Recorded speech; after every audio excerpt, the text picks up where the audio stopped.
Alright, welcome to episode 3 of Sorare Buy or Say Goodbye. In this episode we're going to be looking at David Turnbull, but before that I just want to say thanks so much for all your guys' support on this series so far. It seems like you've absolutely loved it. Let me know your thoughts on David Turnbull below, but let's get into the analysis. So looking at David Turnbull, you can pick up his limited card for in the region of about £268. You can obviously take a little bit off that because there's a couple of bids coming up. So realistically, I have his price at about £245, which I expect you can buy for him.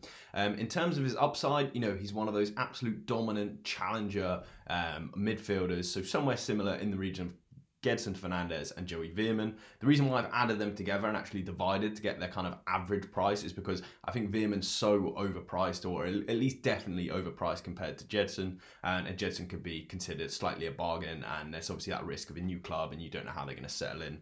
But essentially what I'm saying here is that if you're going to compare a card to a card that you believe is overvalued, you are overvaluing your own analysis, so that just wouldn't make sense. And then in terms of the metrics we're going to be looking at, we've got to compare these players to their upside, right? So how likely are they going to score similarly? How likely is David Turnbull going to score to Gedson Fernandes and Veerman? I put Gedson Fernandes and Veerman in the same category and how that I expect them to score this year. A dominant team in their league, attacking players, midfield players, box to box. Yeah, in that kind of region, they're all pretty similar players. I think we could agree, to a degree on that. How locked are they, right? Are they going to start every game? Can you expect them to play? What's the chance of a transfer? So this is a new one, basically, where, my analysis was like, okay, so for the next kind of 18 months is the picture frame here. So if you're looking at 18 months and at the end of those kind of 12 months, he loses half his value, it's just not really... It's not good for your financial analysis, basically, because although you can win exactly the same amount of rewards for 12 months, the fact that, he could fall off a cliff, his sell-on price would be much lower, and therefore you'd be harder, a worse investment. So that's simply that. I hope you understand that. And then, of course, the same as last time, an injury risk. So I'll reveal this box and just show you my kind of starting position here. So his scores to the upside, I think all three of these players, considering if they do start, will score, tremendously. I put here a last 15 average of 63. I think that's where they can all kind of average across the season. Some will have, peaks and troughs. But yeah, I would say David Turnbull, I've watched him so much of Celtic. He is a fantastic, fantastic player. So I give him a 100% chance of scoring in the similar region of those players. How locked is he? So this is a huge one for me. Obviously, I watch a lot of Celtic, so I know their team quite well. In terms of the midfield positions, it's very, very competitive. Callum McGregor is absolutely locked in there. But then you have Rio Hatate, David Turnbull, and Matt O'Reilly, right? And those three are just very, very good players, all for kind of different games.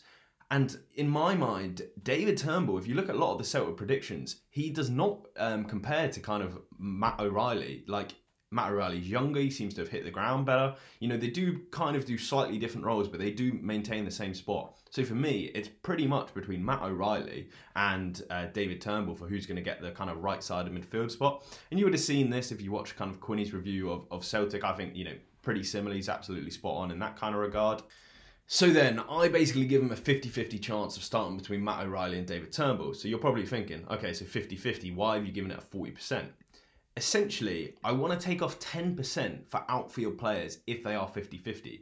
If they are going to play 50% of the time, it is not equal to 50% of their score. It will cause you so many headaches. You'll end up taking them out. So 40%, I've taken a 10% haircut, which I think is fair. So in terms of the def move then, I've put David Turnbull at 70%. So that's him likelihood to move in the next 12 months. He's actually linked to move kind of this transfer window, but I just don't see it myself. I really think it's just kind of like rumours because he's quite a good player, not getting all the full potential at Celtic in terms of, being a lock star where he could be elsewhere.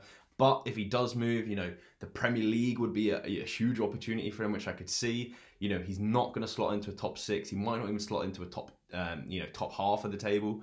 So then you're looking at a bottom half Premier League team, in the next 12 months. That would obviously hugely affect his sell-on value. So it has to be taken into consideration of whether he's a good starter. And then it's actually 70% compared to the chances of these guys moving. So they have likelihoods of moving as well, of course. But the fact they have just moved makes them a little bit less likely compared to David Turnbull. And then there's the injury risk. I've tried to make this a flat 90%, so we're consistent if they've had an injury that keeps propping up or if they're quite an injury-prone player. And unfortunately, David Turnbull falls right into that category. So for me, looking at it, he is overpriced. £268, 245 is probably the reason you can get him at. I'm valuing him at about £141. So, you know, you may be looking at me like, okay, so, you know, you've still got a David Turnbull. Why would you possibly not sell him? Look, obviously, I'm a Celtic fan. I absolutely love Turnbull. He pulled us through one of the darkest seasons in Celtic history, at least that I can remember. So, you know, he's a very place close to my heart. I overpaid for him. Let's pull up the graph just to show like how silly I was. Because what I did what I think a lot of other people are doing, and like basically overvaluing him as the chance of starting. I got in my head that he's just a lock star when he absolutely wasn't. I eventually came back down to life and realised like, okay, well this isn't true. But yeah, I paid 248 for him. You can get him for 242 3 months later. So thankfully the market is a bit more rational now. There was a bit of Celtic hype at the start. But I'm going to stick with my guns here and say goodbye to Turnbull, except for me, because I'm a Celtic fan and I love him. So anyone else, that would be my advice. Obviously, this is not financial advice, and please, you know, do your own thing. I'm just trying to inform you the best I can. You've already seen that the first episode of the move to Burnley fell through, so I would have got that one wrong if you had followed that advice. But of course, I give these percentages of a likelihood of moving, so, you know, that was kind of priced in at the same regard, and if anything, his floor was a lot higher. So that's going to be it for this episode. Let me know who you want to do a buy or goodbye series on next. I'm looking at someone like Upamecano, I think's made a good move, maybe Delict. But yeah, leave your suggestions down below. If you did like this, please leave a like below and subscribe to the channel. There's going to be plenty more good content coming up. And all the best to you. Cheers.